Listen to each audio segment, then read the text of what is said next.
Hello, everybody. This is Gerald Salenti, and it's Thursday, July 25th, 2024. And here are some of today's trends in the news. And remember, the trend is your friend, and we're the only ones giving it to you. Nobody else knows how to do it other than us. And again, my books, Trends 2000, international bestseller. Trend tracking, far better than Megatrends, Time Magazine. Trends Journal, since 1991. They don't know how to do it. That's why they're not doing it. They don't teach trend forecasting at Harvard, Princeton, Yale, Cambridge, Oxford. They don't know how to do it. Anyway, so here are the trends, the markets today. Whew. On the news that the GDP was better than expected, which is a lot of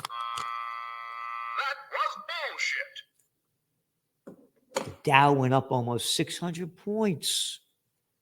Yeah, but at the end of the day, the S&P 500 and NASDAQ composite dropped on Thursday, building on the previous session's losses as investors continue to dump some of 2024's leading technology stocks. The S&P declined 0.51%, NASDAQ down nearly 1%, and the Dow went up 81, or 0.2%. Again, it was up almost 600 points on the news. Again, you got to look at all the data and look at all the numbers, and we're giving it to you in your Trends Journal every week. Struggling German economy drags down Eurozone growth. This is from the Financial Times today. Yep. Analysts warn that trade tensions, political uncertainty are likely to cause a slowdown. The economy has slowed sharply owing to weaker than forecast growth. Yep. But rising inflation. How about dragflation? That's right. Prices are still very high. So the economy is going down and prices are going to stay high. And it's going to keep eating the money out of the pockets of we the people, the plantation workers of Slavelandia. The reading for service sector fell from 52.8 to 51.9. Anything below 50 is decreasing. It's a decline. The manufacturing index, which is very important, particularly in Germany, dropped to 45.6%. So it's in decline. And the ECB lowered interest rates. They're going to do everything they can to try to prop up the economy. As we say, they're going to do the same thing in the United States. Canada cut its interest rates because of the downside risk going on and the slowdown. You're going to see more and more rate cuts. U.S. tech slide deepens after big names fail to hit targets. That was the headline story, one of them in the Financial Times yesterday. And or today, actually, about yesterday's stocks. The NASDAQ was down 2.8%. Alphabet fell 5.1%. NASDAQ is down. Now it's down almost 6% from July 11th. 10% down is correction. 20% down is bear market. So will there be another dot-com bust? This will be an AI bust. Quite possibly, because they're overinvesting in these AIs just like they did overinvesting in dot-com. And that's a very important aspect, because when we get to the presidential reality show, and again, our trend forecast, we just sent out a major press release, special trend alert actually, Kamala Harris, 2024, and the Trends Journal, May 22 forecast. That's what we did in May 2022. We said Kamala Harris will be running for president and that she'd have a good shot of winning. The facts are all there, and we're going to get to that. So going back to the markets and what's going on with interest rates, they're going to do what they can to lower them to keep the people in power in power. and it's very essential. So what could throw the wrench into Kamala Harris losing the campaign for the presidential reality show? A market crash. The market crash, Trump's in. The markets stay up, no financial crisis, Harris wins. Again, they're always wild cards. You cannot predict them. So a wild card like a market crash will mean Harris will lose. What else we got here? Are you ready? Yeah. Big story in the Wall Street Journal. $5 a day. $5 a day if you buy it daily. The Trends Journal is $2.56 a week, over 200 pages. You read what you want. High-tech science, technocracy, AI, geopolitics, economics, on and on and on. This is the headline story. DC office market struggles to persist. Oh, the DC office markets? How about the rest of the fucking country? No. The district office vacancy rates rose to a new high of 22.4% in the second quarter. In the first quarter, about 39% of Washington office loans were securitized, were either in default or at risk of default.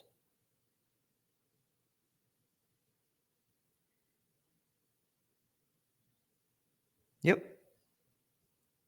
According to the credit research firm KBRA Analytics, this was the 7th highest rate in the country. 7th highest rate in the country. How about the other 6? How about talking about them? Not a fucking word. Not a word. All they're talking about is the DC office market. The office building bust is going to crash the banking system. We're the only ones in the world talking about it for years. Beginning in May of 2020, when they locked down the country and forced people to work at home. Your office occupancy rate, according to Castle Systems, is 50.1%. Nothing. They go on to say here, creditors foreclosed on 12 district office buildings in the first half of the year, exceeding the total of 2023. And not another trendworthy piece of information. And that's why you subscribe to the Trends Journal, because, again, playing it down from the Wall Street Journal. Deutsche Bank warns of a hit from real estate. Little article about nothing. A little article about nothing, but their stocks fell roughly 8% last month. Let's see. Yeah, 8%. The banks are going to go bust. These loans are not going to be covered. And the money that the banksters got when they locked down everything, and Trump and Biden pumped in trillions of dollars of fake money backed by nothing and printed on nothing, artificially pushed up the equity markets and the economy. Oh, housing prices only went up 47% since the COVID war began in 2020. I thought everything was going to crash when the COVID war happened. Oh, you were wrong, Salenti. Yeah, I was wrong. I didn't know they'd come up with zero fucking interest rates and pump in trillions of dollars of again, worthless money. Blackstone's battered mortgage fund slumps as empty offices intensify pressure.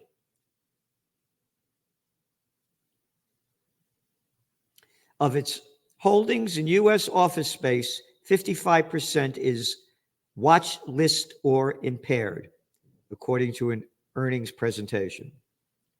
The gloom in the office sector has also affected other companies, including KKR Real Estate Finance Trust, which slashed its dividends amid soaring loans in February.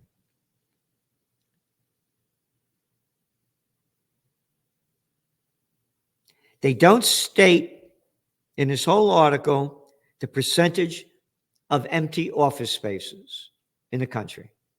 They don't talk about the office occupancy rate. They don't talk about all the businesses that are going out of business because of the empty buildings in major cities. And again, week after week, one of your top trends for 2024. EVs go FU. Yep, said this is going to happen. And here are the numbers now. Along with a golden year for gold. Wasn't too golden this year for gold. We'll get to that. Porsche pulls back on EV sales growth. Tesla's profits dropped 45% to sales cool. General Motors delays electric vehicle build-out. Again, old news for Trends Journal subscribers, hated by the media whores, prostitutes that keep selling the bullshit in the business world of how great everything is, and don't forget to play your money and gamble. Yep.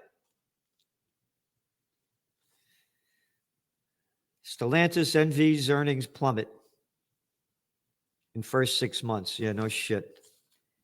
And then again, week after week, month after month after month after year, we've been showing the decline of luxury sales and how the fish rots from the head down. Gucci Oni Kering's results hit by revamp China woes. China malaise spreads to luxury sector. You know what that is? Bullshit detected. Take precautions. They killed the Chinese economy when they started the COVID war on Chinese Lunar New Year, the year of the rat in January 2020, and 3 years of zero COVID policy that destroyed the lives and livelihoods of hundreds of millions of people and billions around the world. But we won't talk about that because nobody else does, except, of course, it's in your Trends Journal. You ready for this? UN criticizes shamefully high hunger levels. Levels of hunger is set to remain shamefully high, according to the United Nations officials, in a report that predicts almost 600 million people will be undernourished. All right. The COVID war did this. It was a bad situation before this happened. One of our top trends for 2020, which we put out in late December, was New World Disorder. People around the world were taking to the streets, lack of basic living standards, government corruption, crime, violence. France, the yellow vests, Algeria, Lebanon, South Africa, India, Chile, Bolivia, all over the world. Then they locked down everything. You can't go out and protest. Then they put the COVID war, made a very bad situation much worse. So what does this also mean? You think you got a migrant crisis now that's bad? It's just begun. People are starving to death, living in terrible conditions. They're going to do everything they can to escape. Wealth of global top 1% grew $42 trillion over the past decade. That's according to Oxfam. Isn't that great? As we, the people of slave land, you get poorer. The bigs own everything. They own the fucking government. Again, look in your Trends Journal and look at all the money. Look at all the money that the big slime balls, these little fucking arrogant people, have given to the shitheads running for President Trump and Harris. Not a fucking penny for peace. Not a fucking penny for peace from these fucks. But hey, they only got $42 trillion rich. Hey, come on, Salenti, what's wrong with you? The average net worth of the elite jumped by nearly $400,000 per person after adjusting for inflation, compared to $335 for the bottom half of the plantation workers. Yep. That's disgusting. And again, I could go on. Financial hardship is top risk factor for suicide. This is from Medical Today. You ready? According to a new study, people who have already recently experienced severe financial strain may have a 20-fold higher of attempting suicide than those who have not encountered hardship. They go on to say, our research shows that financial stress has played a major role in suicides, and this needs to be recognized and appreciated in light of the unprecedented financial instability triggered by the COVID-19 pandemic. You know what that is? Bullshit level, DEFCON 5. Has nothing to do with the pandemic.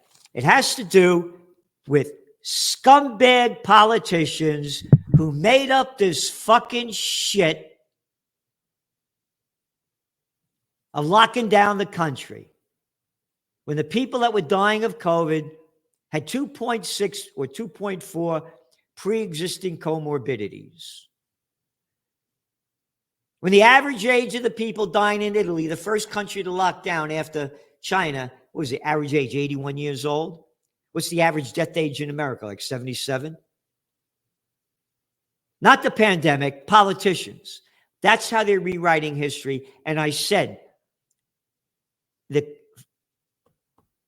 COVID war has destroyed the lives and livelihoods, spiritually, financially, mentally, of billions of people. The facts are there, and we're writing about it each week in the Trends Journal. And talking about the COVID war, Kamala Harris, that's our forecast. And who's going to be the next president of the USSA? And our trend alert, special trend alert, the Trends Journal had forecast that Joe Biden would step down. This is from our May 17th, 2022 Trends Journal. And Kamala Harris would run for president in 2024. And now we forecast, minus a wild card, such as a market crash, Harris will beat Trump in the race for the White House. We go on to say that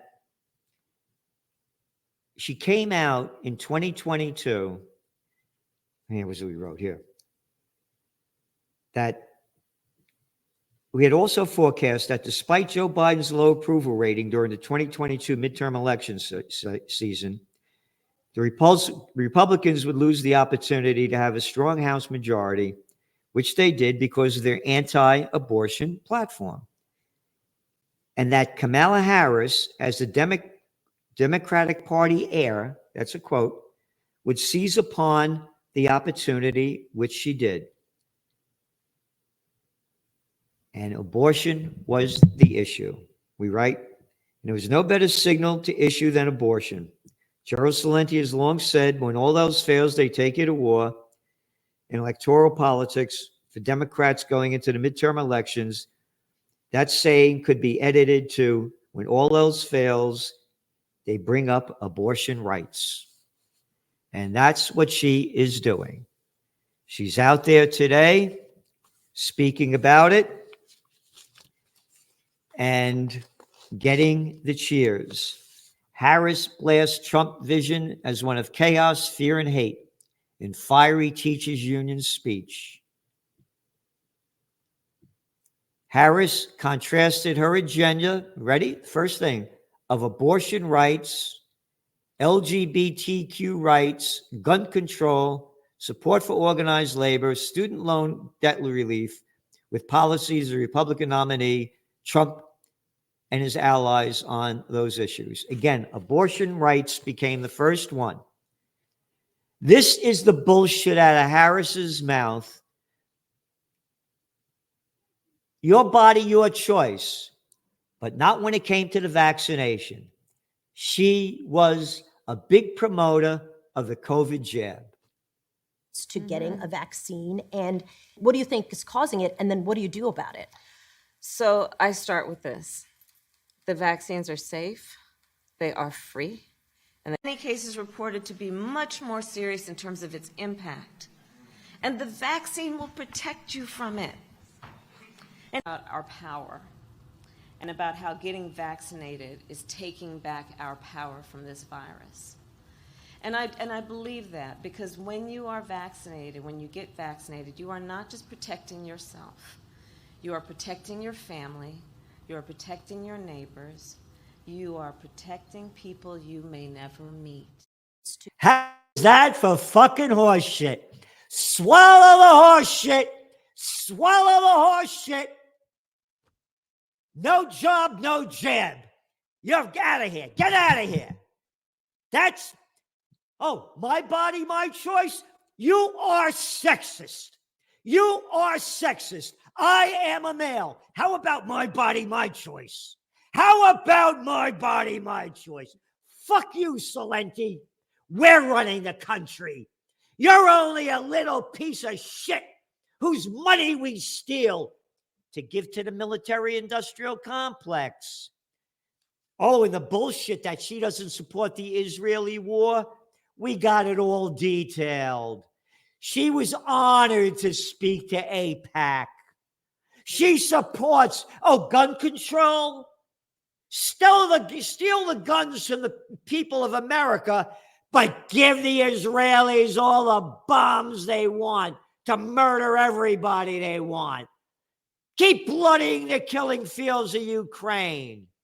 What a bunch of fucking hypocrite bullshit, and she's going to win.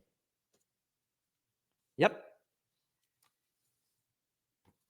Anyway, we go on and on here.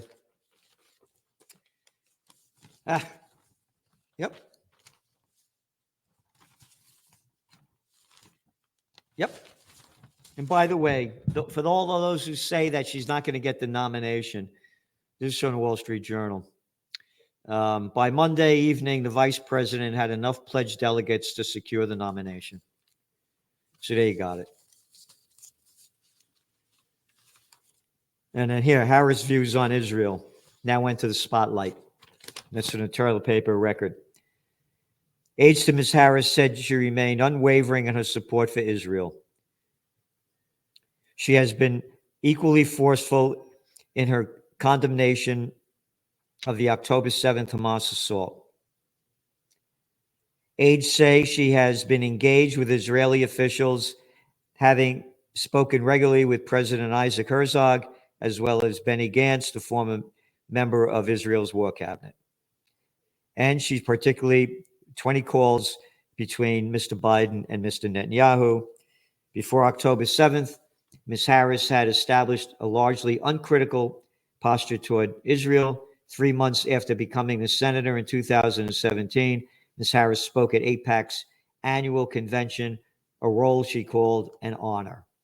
During her address, she boasted that the first act as a senator was to co-sponsor a resolution condemning the United Nations Security Council call for Israel to immediately and completely cease all settlement activities in the occupied Palestinian territory, which are totally illegal by the International Court of Justice, detailed in this week's Trends Journal.